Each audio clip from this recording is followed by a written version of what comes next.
আজকে বারাসাত পাইকারি মাছ বাজার থেকে আমরা কি কি মাছ এনেছি এবং ক টাকায়, দেখো ঢেলা মাছ, আচ্ছা ঢেলা, এই যে আমুদে, ঢেলা কটা নিয়েছে 70-80 টাকা, তাই তো আমুদেটা নিয়েছে 50 টাকা, এতগুলো আমুদে। আর এখানে ইলিশ মাছ, এই যে পাবদা আছে, কটা ইলিশ আছে, 1 2 3 4 5টা ইলিশ মাছ আছে, 2 ভোলা মাছ, আর 2 হচ্ছে এটা কি মাছ বলে, তপসে মাছ, আর এতগুলো পাবদা মাছ দিয়ে দিয়েছে 200 টাকা।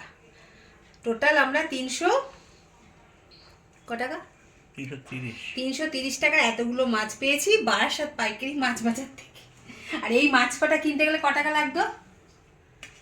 100 টাকাই লাগতো, তাও প্রায় 500 টাকা তো লাগতোই, কম ছাড়া বেশি না। তা কেমন হয়েছে আমাদের মাছগুলো একটু কমেন্ট করে জানিও। আর বারাসাতে যারা থাকো, বারাসাত পাইকারি বাজার থেকে মাছ কিনো।